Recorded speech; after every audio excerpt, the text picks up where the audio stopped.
Hello guys, today's creepypasta is from Andrew's Glory and the subject line is Ghost Train. The story begins. The house I grew up in was right next to a set of busy railroad tracks. From my bedroom window, I could watch the trains roll by. There were three types of train that used those tracks and still do to this day. There were the long ones, lumber trains pulling boxcars, flatbeds and tankers, which I would try and count as they flew by. Then there were the fast-moving trains of the Metropolitan Area Transit Authority, also known as META or the M, as some people call it, and Amtrak passenger trains that would breeze by, heading to and from the central station in the heart of the city. Now, when most people see trains, they just see big machines rolling down, ribbons of steel, but me, no. I saw trains as symbol of freedom and a way out of the hood. Whenever I saw a train, I would imagine all the places it was going to and coming from. Naturally, my favorite toys as a tyke were my Thomas the Train Engine toys, and I had all the characters. Thomas, Percy, Gordon, James, Toby, Daisy and all of them. When I was 10, my grandparents bought Lionel train set for my birthday. To me, it was the best present ever. It consisted of a steam engine and 4 passenger cars.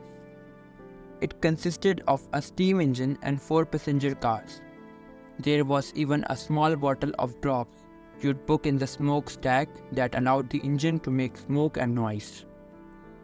I'd spend hours watching the train run around in an oval, pretending it was real, and that I was driving the locomotive through fair forests, past fields, across mountains, and past small towns.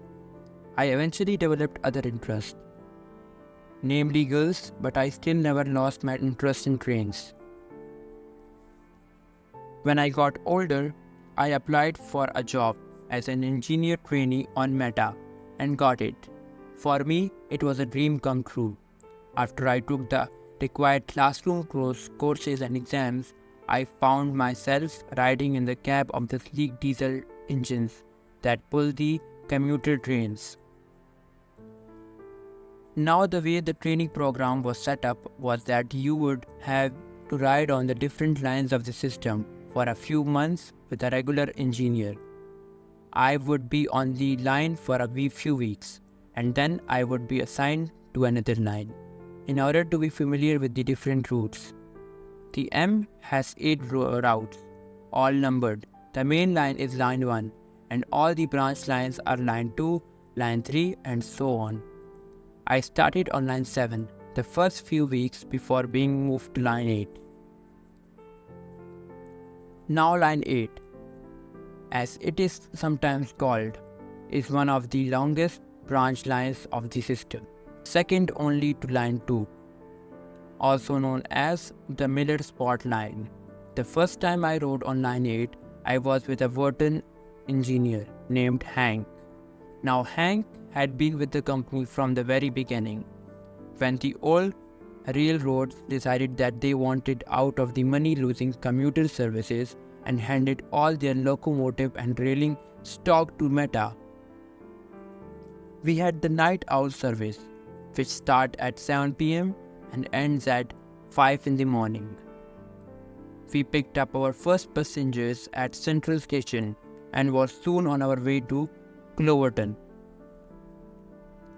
As we were going down the track, Hank turned to me and said, "There is something you should know if you are going to be working for this railroad, especially if they decide to put you here on line 8.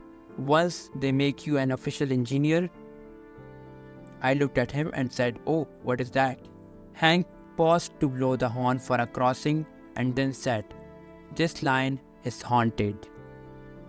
I replied in a shock, "Haunted? How is the line haunted?"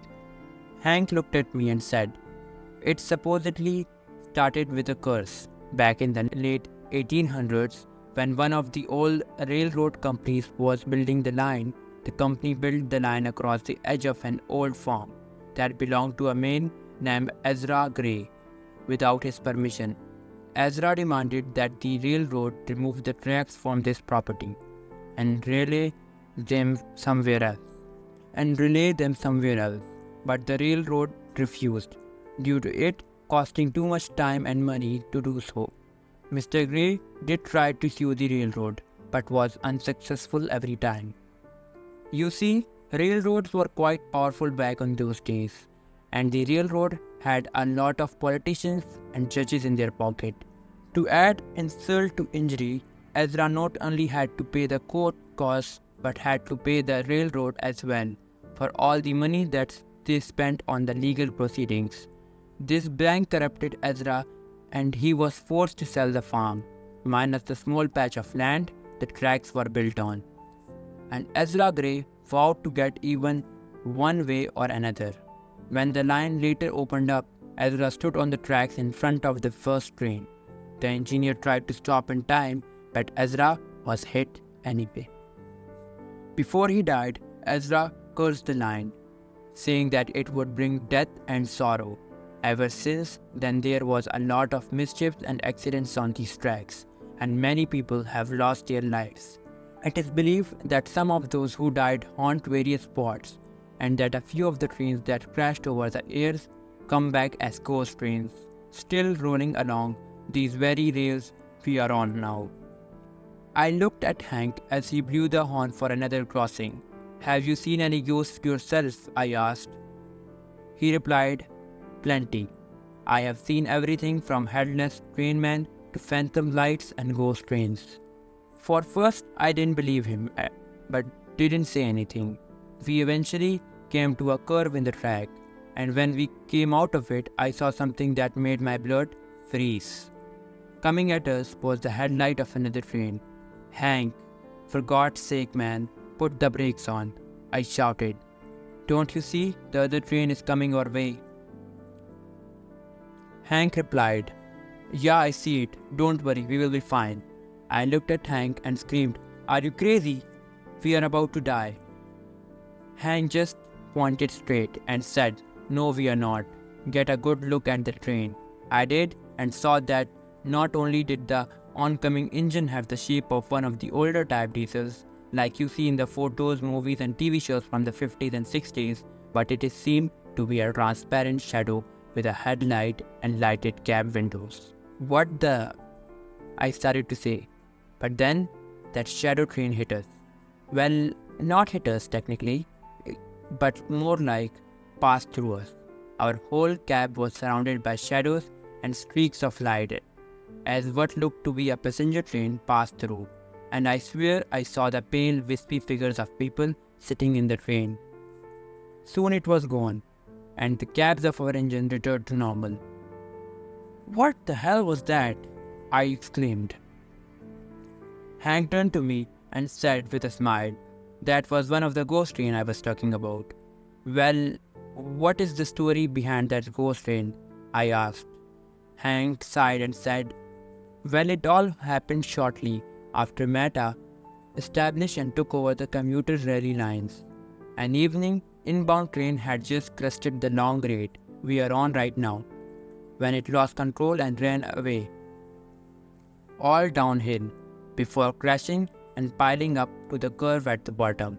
Everyone on board was killed, and the cause of the wreck was blamed on the aging system of Meta. Heck, with only a few exceptions, most of the engines Meta got from the old railroads were 25 to 30 years old, and about 30% of the coaches used were even older. Not long afterward, the ghost of that train started making appearances along the stretch of track, becoming one of the several ghost trains that haunt these rails. I looked at him, then out of the front window of the engine. "What about the people back in the cars? Do you think they just saw what we saw?" I asked. Hank just shrugged and said, "Probably, but I am sure most of them are used to it, so I wouldn't worry too much. Our conductor is probably taking care of them right now." We continued on to Cloverton and arrived on time. We made run backs and forth all night. and several times I saw some of the very scary things that Hank told me about. I was relieved when we finally tied up in the yard, leaving the coaches on one of the side tracks, and put the engine in the roundhouse. The next few nights, however, were hell. Every night run, I had at least a few scary encounters along Line 8, all of them with Hank, who would just shrug them off as if they were nothing. But I guess after that nearly 40 years, none of the ghosts bothered him. After a few days, I was put on the day runs, which was a relief to me, and I didn't have to worry about seeing ghost trains or headless train men again. I eventually became a regular engineer and was put on the main line run. I am pretty content, but if the big wigs for the M ever decide to put me on the Line 8 night owl service, I'll quit. If you like today's story, make sure to like and subscribe, and do comment below your favorite part from this story. We'll meet in the next one. Until then, lights off and good night.